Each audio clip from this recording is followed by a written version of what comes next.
Welcome back. Top of the hour, 10 a.m. Time for KTN News Center. We have seen for the last 3 months, we've had 3 power outage here in the country, affecting activities not only within the trade sector, the health sector, but also within the transport sector. And a lot of conversation had been on the JKIA. We saw the fast power outage that was witnessed at the JKIA, leading to the suspension of the managing director there. And then this week, over the weekend, we also saw another power outage, and which led to the CS of Transport, Kipchumba Murkomen, saying there must be some sabotage somewhere, calling for investigation. So this morning, he was in a sister station, radio station, that is Spice FM, explaining more about the transport sector, what transpired, and the way forward for the country. So we want us to listen to that conversation that he had with Eric Latif this morning. Good morning. The only way to start your day. Of Kenya's biggest conversation. This is a Situation Room on Spice FM, on KTN Home, on YouTube, on Facebook, and also soon going to be on KTN News as well for the next hour of the next conversation, because we're joined by the Cabinet Secretary in charge of roads, railways, ports, airspace, airports, what else? Bridges, all those things. The Cabinet Secretary for Roads and Transport, the Honorable Kipchumba Murkomen. Good morning, sir. Good morning, Eric. How are you doing? Fine, thank you, and good to see you after a very long time. I think the last time I was here is more than a year ago. Yeah. And the last time I did a media interview, it's been very long. So I'm very happy to be here to not just to engage you, but to engage the people of Kenya. Karibu sana. Asante sana. How did you get in, Mheshimiwa? From our front gate, right? Yes. You saw what? Yes, that's a good question. Yeah? That's a very good question. I understood your question, and I was very happy to see the works that are ongoing in terms of rehabilitation of this the road below the expressway. You remember the last time the people of Kenya wanted to know what I'm going to do insofar as this road is concerned. We awarded a contract which is still running until end of next year. Yes, end of next year, because 1 year, 6 months kind of a contract. And then I'm very happy for the progress that has been made in terms of the road itself, but the drainage needs to be dealt with, and you can see the drainage works are ongoing. That's why access to your building is a challenge. But that drainage works, actually, you will be surprised. It has something to do with the airport, and I know everybody has been talking about the airport, partly because of how this construction was done and how the drainage was done. We have a problem of flooding at JKIA. So when we discovered that during the El Nino process, we have also asked Kenya to work together with JKIA, because JKIA itself, part of its land is a natural water causeway. So we want to make sure that beside draining it along the road, we provide a proper drainage through the JKIA itself, because water, interestingly, you can't resist, even if you try to divert, even if someone sells you land and it was it's wetland, or it is a cause for seasonal rivers. Unfortunately, it just happens that there will be a point in time that the water will have to come through there. So at JKIA, we want also to expand. You remember the committee that I established? They proposed that we have to create proper drainage through the airport itself, because the more we resist... Through the airport to where? Across to the other side of the airport, to the drains along the river up to what do you call the river on the other side? At the river, yes. Particularly, I have a particular spot I was going to... the other side. It's at the river, but at... a certain stream. A certain stream, not down here. You remember the place where there is a lot of sewage? Ruai. Ruai, yes, exactly. Thank you. So it has to go all the way to the side of Ruai. The committee proposed that we need to set aside resources to make sure that the drainage through the airport is clearer, to make sure that there will be no stagnation of water within the airport. So the works that you've seen in Mombasa Road are ongoing. The contractors, because there are 2 contractors, are on schedule. They still have the time, and they started with the most critical part of it, which was the road itself. Yeah. Okay. I know when during construction, you must be glad, Eric, that at least there is money to construct. We allocated money to construct this road. At the time when we have a big challenge in terms of resource allocation to the Ministry of Roads, particularly construction, if it were not for the fact that this is rehabilitation, if it was fresh construction, we would not be able, what we call development funds, we would not be able to do what you can see here. But because part of the rehabilitation process, and therefore some resources were set aside from the road maintenance levy, Kenya were able then to allocate resources to do it. Remember, initially, this road we were told before I came to office that we were supposed to spend about 9 billion to redo the road below. Yep. I instructed Kenya to relook at it in a manner that we can achieve modest rehabilitation without really using the resources that we have, because the resources are very little. That's why we allocate about 3 billion shillings to do both the drainage and to do the road. And to the road itself. Yes. Mheshimiwa, did you ask the question why those things did not happen before you go to office? Before to go to office? Yes, well, because the expressway was constructed. Yes. Part of the plan was, as you construct the expressway, you shall deal with the lower road. Correct. By the time you finish the expressway, you also finish the lower road. When you're getting to office, lower road was not done. Did you ask the question why? Yes, I was told, the answer I was given is that the utilities that were being relocated from below, that is electricity, fiber optic, all the water utilities, some of them took far too long for us to relocate them. Remember that our road corridor in terms of utilities, in the past everybody used to put their own, electricity is doing their thing, water is doing their thing. So now we've provided one duct that can carry all those utilities. In fact, let me tell you, part of the problems we're still facing by these contractors who are now on site is the fact that the utilities are yet to be relocated, and they are busy. They have to work with Kenya Power to relocate power to proper duct that they are providing themselves. The other thing I'm told is that the responsibility was not transferred to the contractor. It was that our contribution as the state, we took over the responsibility of taking care of all these utilities, because our contribution to the construction of the road was you provide the land and also move the utilities from the road. That way, the contractor did not have an obligation to rehabilitate the road below. In fact, when we wanted to do initially, the plan that we found in place was for the contractor to do the rehabilitation and be paid the 9 billion. So we said we need to do competitive bidding. And as a result of the competitive bidding, even though we allocated 3 billion as a budget, the one contractor bid 1.1, the other 1.6. So we saved about 300 million shillings. Yes, 300 million shillings from the 3 billion that were allocated because of the competitive. Was there a change in specifications? Yes, we had to reduce, of course, the specifications from the 9 billion expected, because the 9 billion had elaborate structures of decoration, beautification, which is important in an urban road, but we have to live within our own means. We have to make sure that the specification we give are good enough to carry out the responsibility that we need to have a good road without also the elaborate processes of beautification. Okay. Waziri, even as we talk about these things, I think you'll have many conversations around these specifications that you're giving, and this is just Mombasa Road. But it doesn't matter where we look, you will find a project that started at whatever, and it's gotten to whatever level and has not been completed. Absolutely. And so the question is, what is happening with that? You're in the unfortunate position whereby you came in and some of these things had already happened. Yes. Again, unfortunate, but it still now is on your shoulders.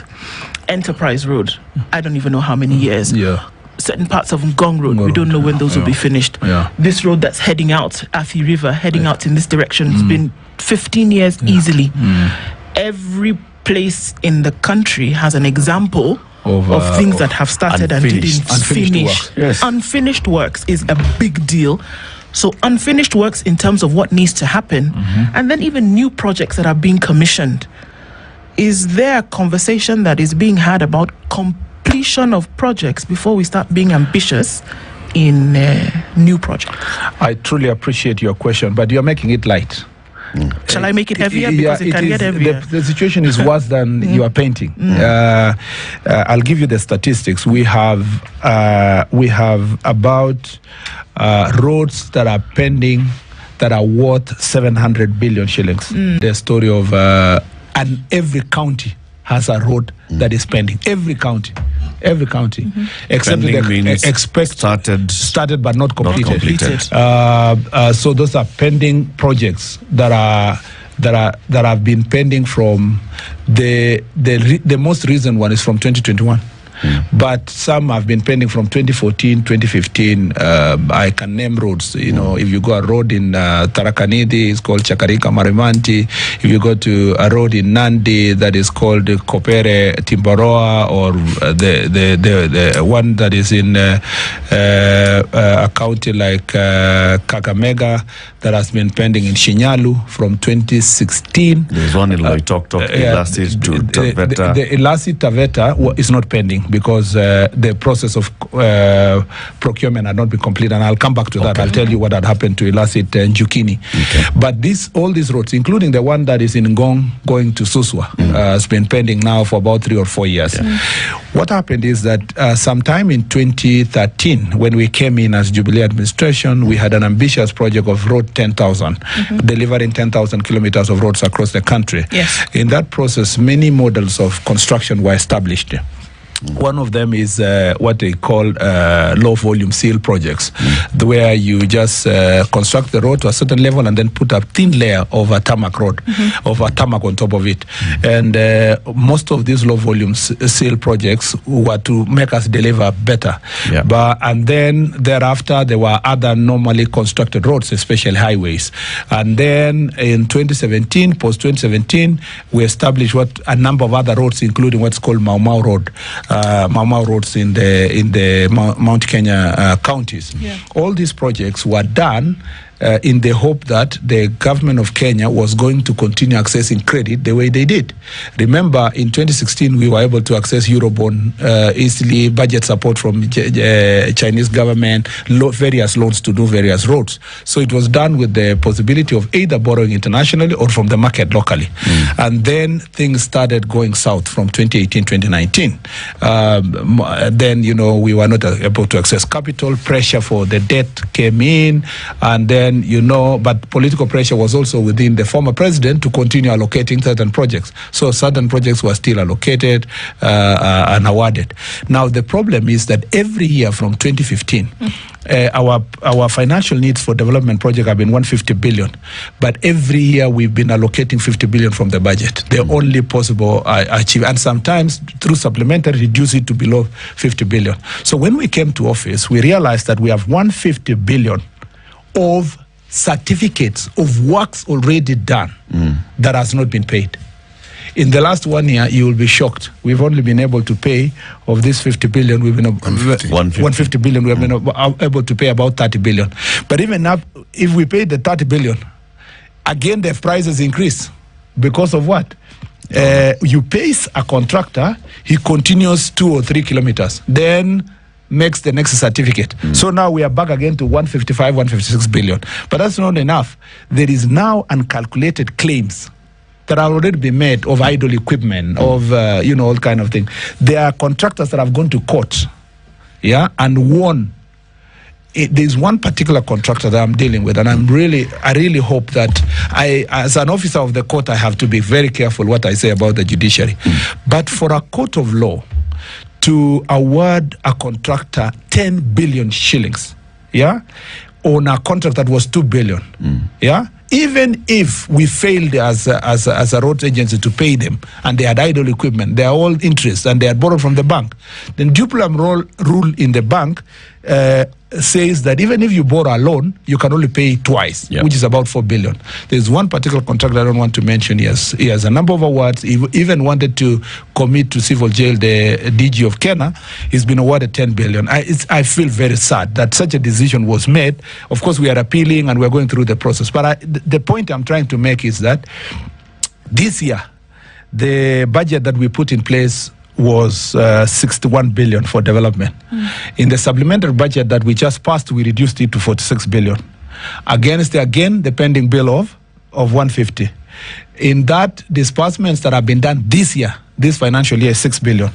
So we are still waiting as a ministry about 40 billion to pay some contractors for them to go to site. The situation we are in as a country is not that one that we manufactured or we created. It's an economic situation. It is a situation that deals with, when we talk about the debt is a burden for all of us, you feel it in the road sector. What is the decision that we made? Collectively in the cabinet, we agreed that the first priority for government now is to pay the Eurobond. Okay. We first pay the Eurobond. So how do we achieve that?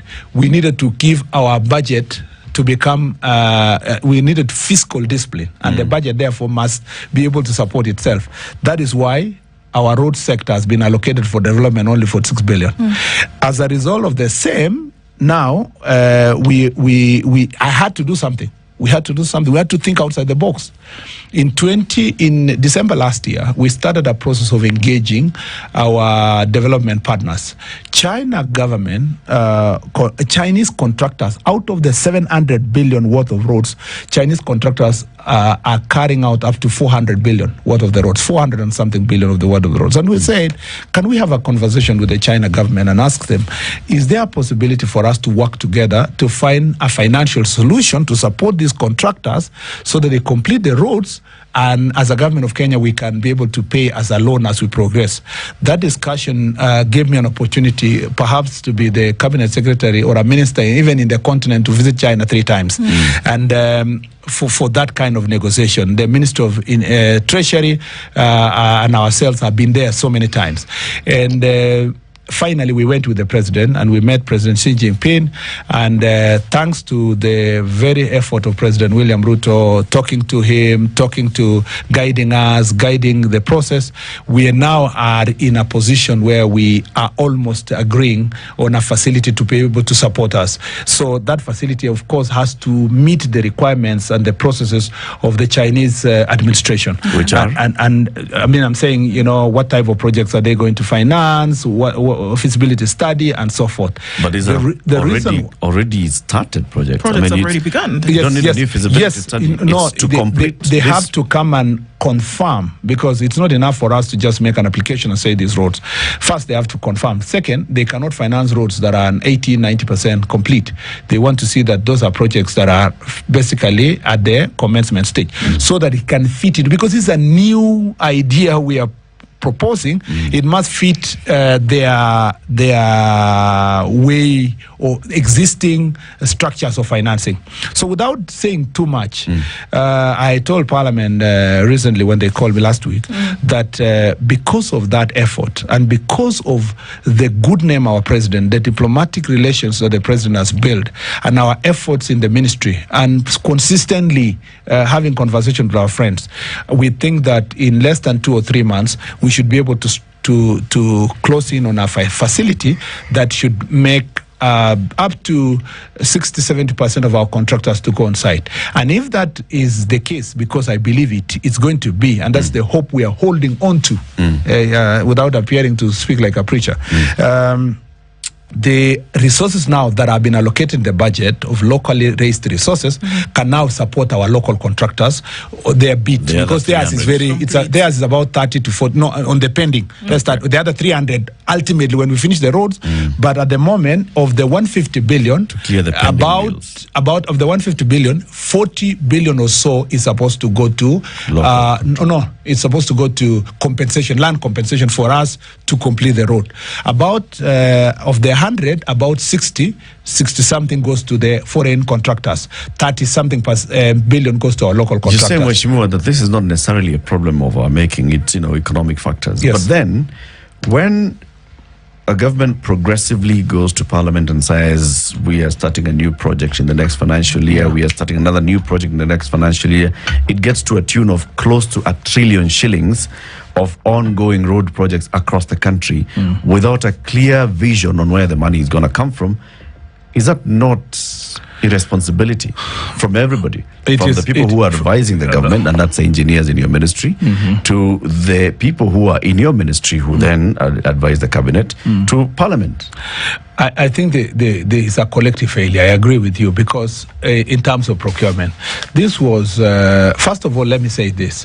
When we arrived, it was 900 billion. So we did away with some of the projects that had not started. There's some level of commitment, but has not started.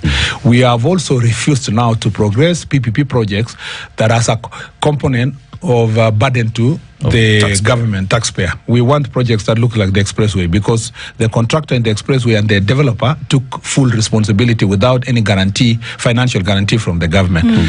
Now, we reduced all of them. It came to about 700. Now, from the 700, you sit down and ask yourself the question that how did we manage to do procurement without the procurement law says that you must have the resources for the project before you procure. Yes. So, you know, there is a competition between the political promise of a government that had promised 10,000 kilometers, okay?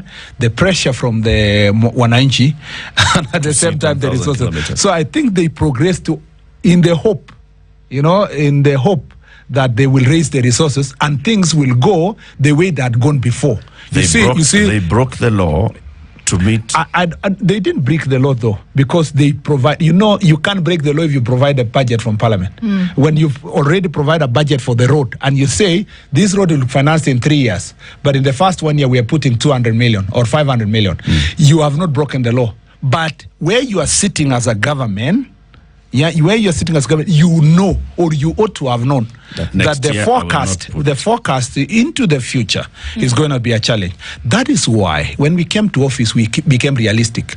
We said we will not commence any new project unless that project is based on a development partner, say World Bank, African Development Bank, or our African Development Bank, World Bank, and other development partners who are willing to finance that project to the end. Some of the projects we've started in this administration are only those that the negotiation were ongoing towards financing by development partners. We are unable to start new projects that are coming from our budget. And so we had to say first of all, reduce. We reduced to 700 billion. Then we moved to the next stage. Stop. Don't continue. How do we avoid this in the future? Eric, I've told the president this, and I've told my colleagues in the cabinet, I am likely to be a very unpopular cabinet secretary if the people of Kenya do not appreciate, that the resources are not there for us to do the roads. People keep telling me, we don't want you to talk to us. Our road has stalled from 2016, 2017. Yes. We want to see the road progressing. And in fact, you must have followed the very hot debate we had with members of parliament, most of whom are in rallies, in funerals, and other places, have castigated me for refusing to allocate resources to their roads. And I went back to them and asked them, where in the constitution does it say that the cabinet secretary allocate the roads? It is this house, it's parliament that allocates the resources. And ask them, can we go through the budget? How much have you allocated to roads for 6 billion? How much have been dispersed? Eventually, when we left there, we had a consensus. All of them had a consensus and told me that we hope the efforts you're putting and the government of Kenya, led by the president, from our support from our friends, can be able to bear fruits, because we are staring at ghost projects in our villages and rural areas. And the same feeling I have. Currently, that is what we have. I mean, when you talk about $1 trillion shillings worth of projects started, approved by Parliament, with some budget appropriated. If you're a Parliament and you appropriate money for 5 kilometers of a 20-kilometer road this year, and you expect that you're going to allocate another 5 kilometers next year, until you finish in 3-4 years, and you don't allocate in the next financial year, aren't you just being crazy? That is why if you are a road engineer, head of a roads agency, and you know that this is what has come, and then you bring in a new project in the next financial year for another project, for another road, knowing full well that the previous road that you started has not been allocated project, are you as an engineer, head of a roads agency, not crazy? The engineers are totally not to blame. Our engineers and our ministry have a responsibility to design all our roads in readiness for resources when it is achieved. And as a ministry, including myself, I am more excited if I go to Parliament and tell them, I have this number of roads. Should you find resources, please budget for it. Once I present the roads, I always get back with a lot of disappointment that we don't have money to do this. But I cannot stop presenting these roads, because just in case the resources are found, that then the roads will be allocated money. Now, I call BS. Just wait. I call BS. Yeah. Mwaziri. Yeah. before budget goes to Parliament, Yes. Cabinet discusses budget. Absolutely. The minister in charge of transport sits in that and Absolutely. presents his ministry's budget Correct. to Cabinet. Correct. Why would you, as a minister, knowing that I have 10 pending roads, Yeah. and this is the only amount of money that's available in the next year's budget, why would you go to Cabinet and push for another road that you know there's no money for? No, you can still go to the Cabinet, Eric. Cabinet or budgeting process are competition for resources. You can't go there as a Minister of Roads and Transport, folding your hands and saying, I have sacrificed. We just wait. You say, I have sacrificed roads. You guys allocate that money to education. But not so First, what you're I'm just saying, you go with a wish. You're saying I have 10 ongoing roads. That's right. Please give me money to complete Absolutely. my own No, roads. I agree with you. I'll come to that. But I'm saying you usually go with a basket of requests, but you must put your priorities right. You must say that you must complete what you have first before you start a new one. That's why when this administration came to office, you remember we announced openly that we are not going to start new projects. New projects. Okay. We are only going to deal with all the projects to complete the existing projects. And if we are lucky as an administration to complete the existing legal project, the transformation in the country will be immense. Can we look It will at be immense. So let me just complete the question you had asked. Okay. So therefore, I fear saying that here, because I have received enough bashing when I say this is inherited problems. And when I say inherited problems, I am not saying I'm blaming C.S. Macharia or whoever was the President Uhuru. It's a fact. A government is a going concern. Okay? Even us who are in office now will push this agenda that we have. At the end of this administration, we will hand over to another administration. They will have to come and deal with problems that we leave behind and finish the projects that we deal with. So no matter what was the reason why we are in the situation we are in, I can't tell the people of Kenya, since it was started by other administration, therefore it's not my problem and I'm not going to do nothing about it. We have worked very hard to do something about it. And as I told you, holding on to this hope and faith that in 2-3 months our conversations with our friends bears fruit, we should be able in 2024, this coming year, from March, April there, to return as many contractors back to site as possible. To complete. This is to complete these projects. And I say this, Eric, even in the next 4, even if it is by 2027, we complete these projects, we will have achieved immense transformation for our nation. Let me give you an example of what I now do in the office. The first thing I do in the office, what we did, as I told you, is reduce the portfolio from 900 billion to 700. Remove non-performing or non-committed or unstarted projects. In the 700 that we have at the moment, I have to engage with our contractors. In fact, I even have consultation with the banks. My friend, and I say this with utmost respect, many of the contractors come to my office crying, tears.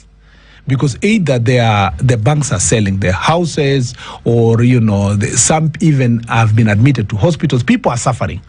But what we have to do is to call the banks and tell them, please be patient. We're waiting for these resources. We are going to pay you. We even negotiate with the banks. We are going to pay you from the amount we get, because we have to distribute across the contractors. We'll pay you 20 million. Please don't harass this contractor. We'll pay you this much. And I want to appreciate a number of our local banks who have been supportive in this endeavor.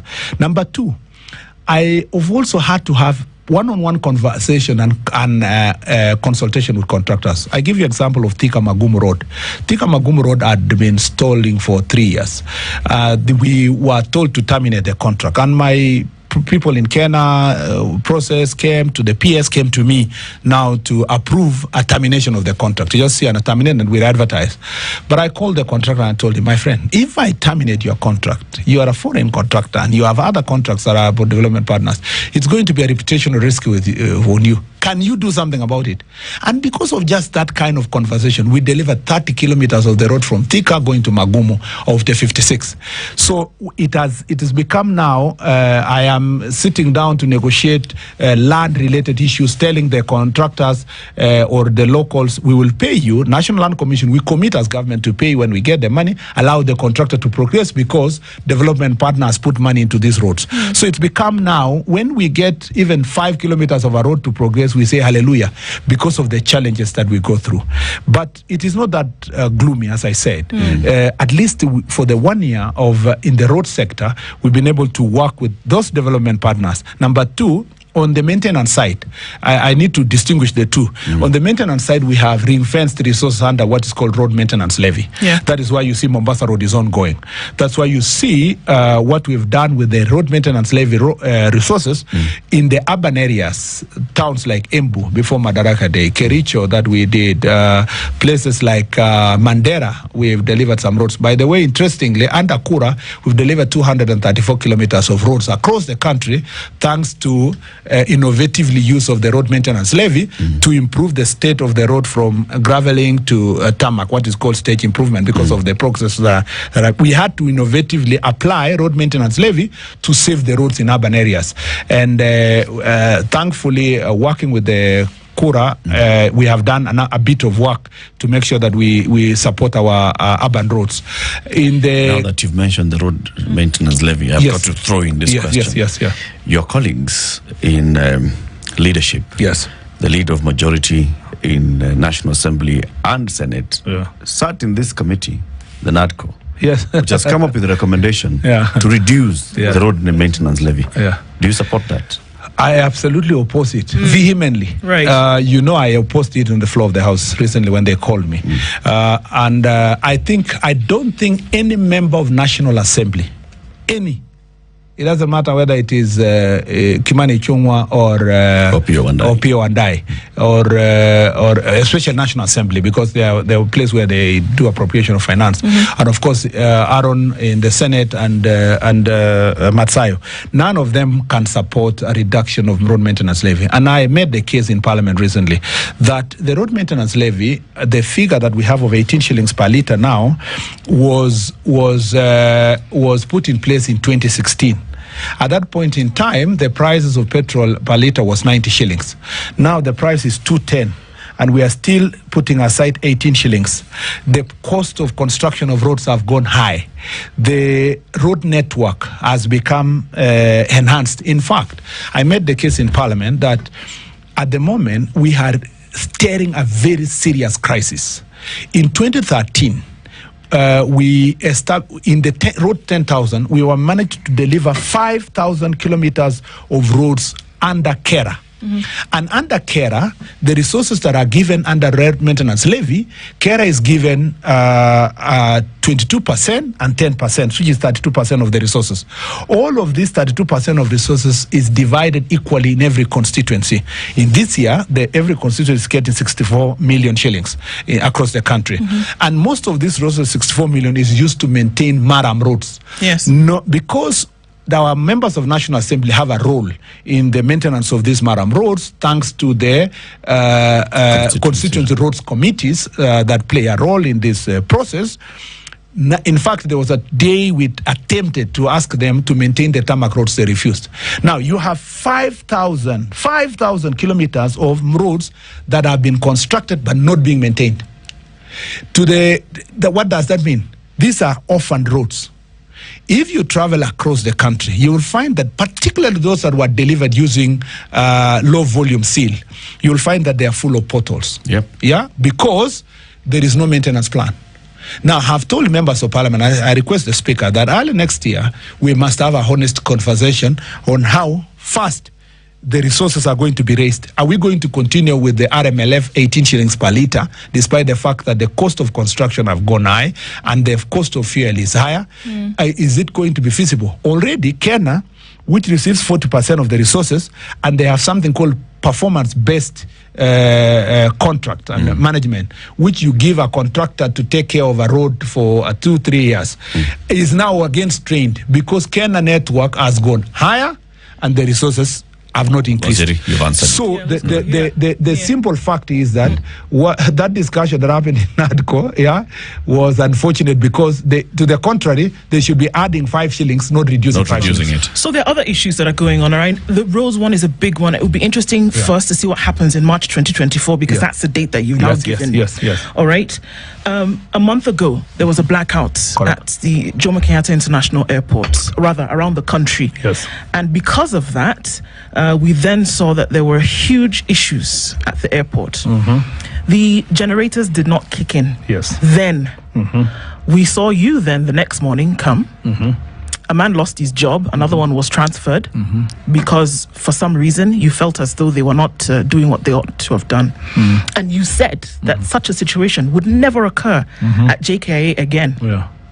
Over the weekend, the same situation occurred. And the generators did not kick in. And I remember asking my colleagues the night before, who is he going to sack tomorrow? You didn't sack anyone the next day. There was no one to sack. There was no one left to sack, all right. But you came in and said that you wanted the DCI to come and investigate because perhaps there was an issue of sabotage. And or some spirit living in the airport. We do not know. But the question is, really, Waziri, what on earth is going on? Because it doesn't look good, first of all, but in terms of operations at the airport and the solutions which you seem to be offering just don't seem to be working. So what's happening? Thank you very much. I have, as a result of what's happening at the airport, my friends have suggested to me that I need to get my mattress. And in the evening, I go sleep next to the generator until the next morning. In fact, a senator mentioned, what's so difficult? I saw somebody saying that a generator is something you just plug in and plug out. Let me say this first of all. The problems we see at the airport are systemic of poor investment that we didn't put in place for many years. Our airport has suffered immense neglect.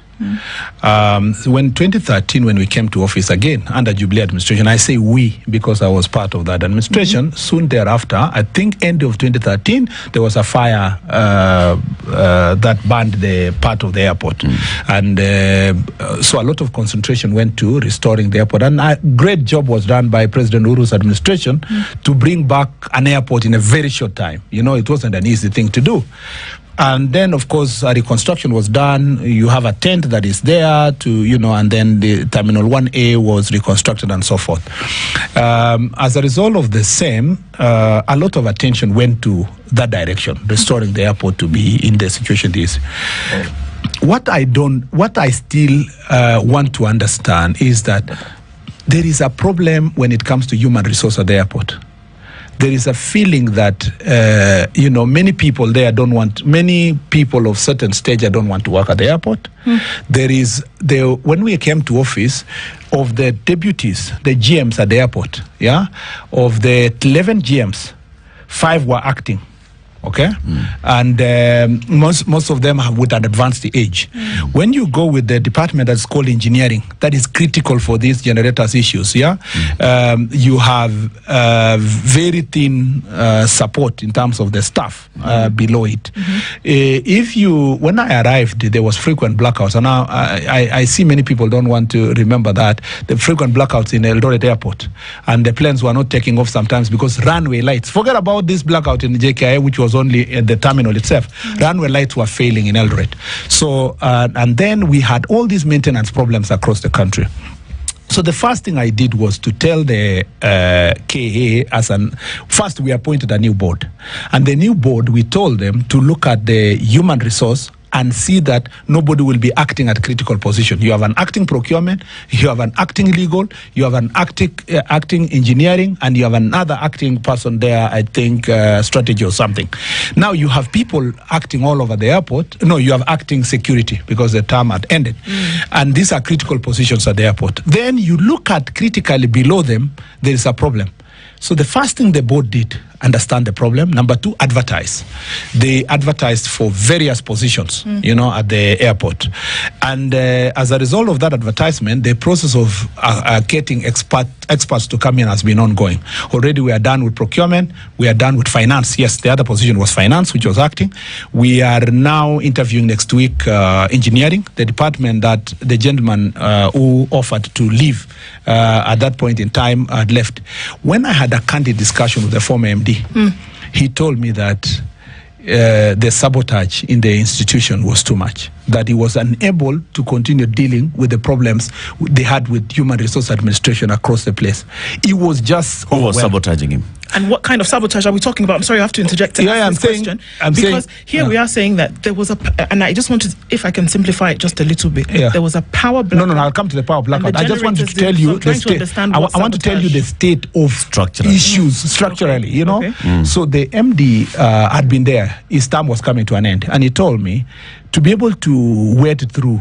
He was very kind. I will not be able to say everything because he spoke to me in confidence that, you know, the whole place, there were a number of people who are not doing their job. People are not pulling their weight. People are not willing to do their job. In fact, he was not getting support from interagencies, different agencies within the airport and so forth. So what I did, I told him, what can we do? He told me he has no problem if he can take an early exit from the position. And I thought that was a good opportunity for us now to fill in. So the gentleman which was in charge of engineering and the one in charge of airport did an early exit. When I went and asked, because we looked at each other with the MD and asked him, these generators have been here for 2 years, procured 2 years ago. How come cannot be installed? I was told, you know, it was procured by a company which was a sole proprietorship. The sole proprietor died, blah, blah, blah, blah. We could not install all those kind of reasons that you are given. So when he left now, we started the process of installing the generators. 2 generators. We installed the generators. I was given an assurance that it had been synchronized. You know what it means to. I know we are all not engineers, but that the synchronization process had been done for automatic switchover. Switchover when as soon as the electricity goes off. Yes. And in the first, that was August. A month ago, we had a blackout. And during that blackout, the generator did not kick in. The explanation I was given is that the synchronization was not successful, and that the process. Remember, Eric, I see some people, and it is very, it's very disheartening, by the way, to see some people out there behaving like they know what generator we are talking about, you pull the they think that you just go and switch it. You know, people just propagate their ignorance out there. There's a whole. That's why you need an electrical engineer at a very high level to work on this process. Is because there is a process that goes through what load of power comes to the generator. Yes. Can the generator be able to carry that burden and and so forth and so forth. Anyway, the electricity kicked in within 20 minutes. Remember, the August one took about 2 hours. Yes. This one took 20 minutes. Then they said they sorted. The technical committee of the board went in. They tested the whole week and all that and so forth and so forth. This time round, it took another almost 30 minutes. But although not fully dark, it would come in, go off. How long should it take? It should take at most 1 minute. Exactly. Or 5. They say between a good one should take about 5 seconds. Now, for the good of the country also, because the story has been propagated that there was a blackout everywhere. The problem we're having at JKI is Terminal 1A and Terminal 1E. The runway, the control tower, and the Terminal 1B, the terminal these are the terminals within the airport, were not affected. So the question you ask yourself, why are the other terminals working and this one did not? It's because they have dedicated generators to those particular terminals. There is what we call primary generator, which is the first one to kick in, and there's a secondary generator. Now, the primary generators are dedicated to those two terminals. So we had to have a honest conversation recently. And a number of information that was trickling in is that people think that, one, the generators are not of the capacity that was promised to be. On the face of it, it's like you buy a car. Do they meet the yes, exactly. That they may not meet the specs. Number two, that the technicians who are manning the generators are not trained to support to do the switching. Like our friend thought, he thinks that it's a switch that is done like this. There's a knowledge that goes to it.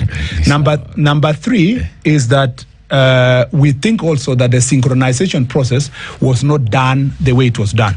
So a testing is ongoing by experts that have come from KenGen, KPLC, and the report will be completed today. Why it was important to involve the DCI is because also some people suspected that these three failures were deliberate. You know, it was not as a result of not knowing, but it's deliberate. Why? Something is because we are carrying out massive changes in the airport itself. We are replacing a number of staff. Some people are unhappy that the changes are happening for whatever reasons.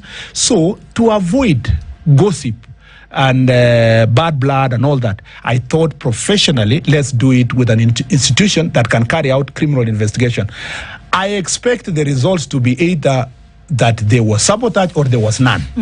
And even if there was none, what are the systemic problems we are dealing with? That is why KPLC and KenGen are giving us parallel support of investigation of this process. What else have we done? We have said, based on ICAO recommendations, even though the lights at the runway and the lights at the control tower do not go off, we want to do even further protection. So we allowed the KA to quickly procure UPSs that will also support, just have another layer of backup. Number two, we've told the KA now, forget about this thing of this generator working or not working. Buy 2 other generators that are going to be dedicated to those 2 terminals. Where does maintenance come in all of this? Because maintenance I'll come to that. Important. Now, the procurement department then the engineering department that I said we'll have the GM next week, the interviews, and will come in. We now want them, when they come in, to give us, because it is lacking, a maintenance policy that is continuous, including if we need an external support like we do in the roads, a performance-based contract to those who will maintain those assets. Now, you need to ask yourself, Eric, why does a cabinet secretary have to be the one to answer questions of a generator? It is being questioned. That's what I'm saying. Wait, no, not just being questioned. Why does it take a cabinet secretary? You know, the layer of an agency has the person, the technician who is there. He has a supervisor. He's a supervisor. He has a manager. He has a general manager. He has an MD. He has a chairman. There's a board, a chairman of the board, a PS, and then CS. Yes. It should tell you the truth that for a very long time, this is why that agency are not the other agencies is because for a long time this place had been abandoned. The staff had been demoralized. The people have been acting for too long. This human resource problem, once we fix it, because everything, even if you buy the best equipment, everything depends on the human resource. The last thing I want to say about the airport, so that we do away with this misconception. People have said, okay, we have class 1 approvals to fly to US, to fly to whatever. Category 1. And then this man is saying the airport has been abandoned. The good news is that the government, the previous administration, concentrated on those areas that allow us to continue flying to those destinations. The security processes and protocols, including the equipment, are very good. We just need to continue maintaining them. Our airport is one of the safest because of the collaboration we have with the security department in terms of protection of the airport. Of course, we have had incidences here of drugs, of what, once in a while, it is sent to other countries. But just like any other airport in the world, you have those challenges. But that part of our airport is excellent. And you must give credit to previous administration for focusing on that. In fact, we want to improve on the scanners at the entrance so that we make sure that it works well. The last thing, some people have misconstrued my argument that there was a sabotage and applied it to KPLC. CS Davis Chirchir, and I speak here out of collective response. I'm not the kind of a cabinet secretary who runs away or blames a colleague or another department. CS Davis Chirchir, both at the cabinet and at the press conference, explained to us why we are in the situation we are in. Because in 2013, again, this is a problem that came with our success. In 2013, the government agreed that we want to change the ways of connecting people to power.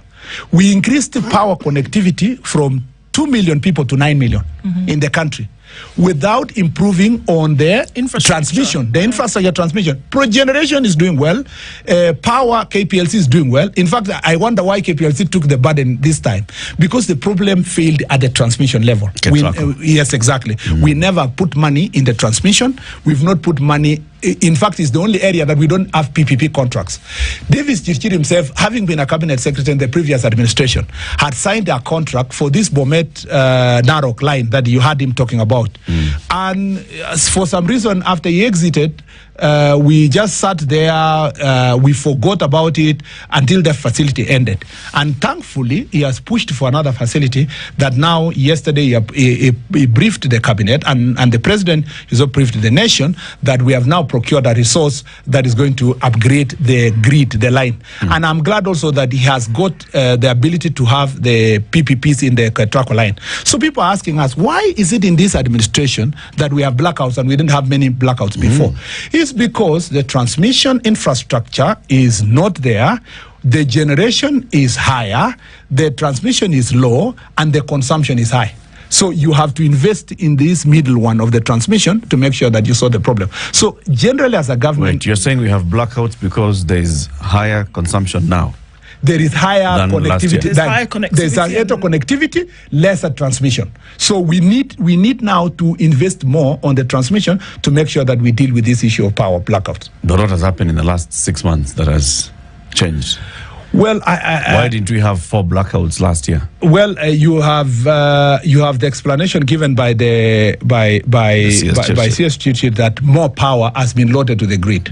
Yeah, and so there's more power that was on board in the last 1 year to the grid, and therefore the grid must be able to have the capacity to support that power, evacuation of that power. I want to ask you, Waziri, as you give explanations on all this. And I have no problem, by the way, Eric, the way people have decided that I carry the entire problem.